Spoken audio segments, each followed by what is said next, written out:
বাংলাদেশে স্কনের মহারাজ চিন্ময় প্রভুর নিঃশর্ত মুক্তির দাবিতে এবং সেখানে হিন্দুদের ওপর নির্বিচারের হত্যা, মন্দির ও প্রতিমা ভাঙচুর, সম্পত্তি ধ্বংসের প্রতিবাদে পূর্ব বর্ধমান জেলার পূর্বস্থলী 2 নম্বর ব্লকের পূর্বস্থলী স্টেশনে বিশাল সমাবেশ অনুষ্ঠিত হয়। সনাতনী ঐক্য মঞ্চের আয়োজিত এই সমাবেশে বিভিন্ন এলাকা থেকে সনাতনী হিন্দুরা যোগ দেন।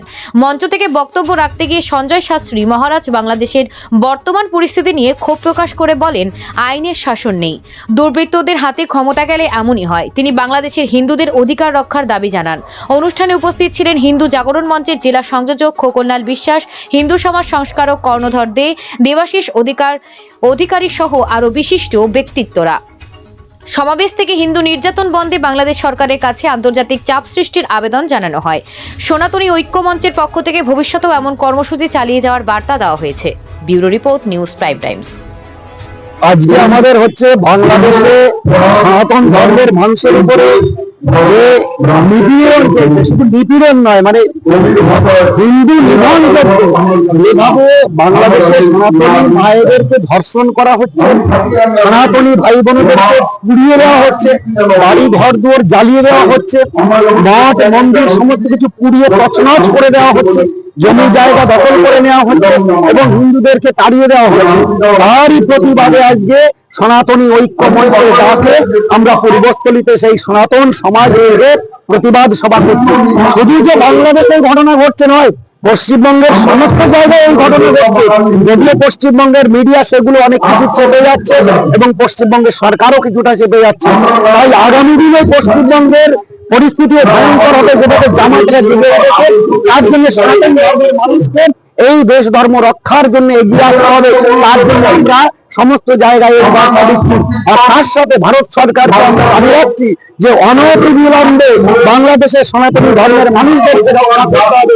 আর না হলে ভারত সরকার বলে দিক তিনি কিছু করতে পারবেন না। আমরা সনাতন ধর্মের মানুষ বুঝে নেবো বাকিটা আমরা কি করতে পারি। সেনাবাহিনীকে লাগবে না, একবার বর্ডারটা খুলে দিক, আমরা সনাতন ধর্মের মানুষ পুরো বাংলাদেশ দখল করে নিতে পারবো। এটুকু ক্ষমতা রাখে। আমাদের ইস্কনের প্রভু যেভাবে গ্রেফতার করা হয়েছে, তিনি একমাত্র সনাতন ধর্মের জন্য বাংলাদেশে লড়ছেন। তিনি তো লড়াই করতে যান অস্ত্র নিয়ে, শুধু সনাতন ধর্মের মানুষকে কিভাবে বাঁচানো যায় তাই তিনি একত্রিত করে সরকারের কাছে একটা প্রতিবাদ করছিলেন শান্তিপূর্ণভাবে।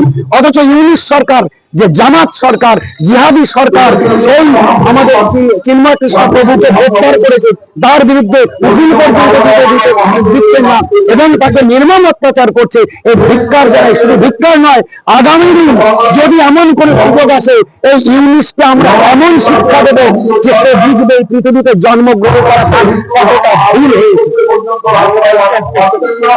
যদি আর দীর্ঘ হয়, বাংলাদেশের যে ঘটনা ঘটছে, এটা যদি খুব তাড়াতাড়ি ওই দেশের সরকার যদি এটাকে প্রশমিত না করে, তাহলে আমরা ভারত সরকার কি করছে সেদিকে আমরা আর মুখ চেয়ে বসে থাকবো না। আমরা বর্ডার পেরিয়ে সব সনাতন ধর্মের মানুষ দিয়ে পুরো বাংলাদেশকে তছনছ করে দেবো, ক্ষমতা আমরা রাখি। আপনার নাম? আমার নাম খোকনলাল বিশ্বাস।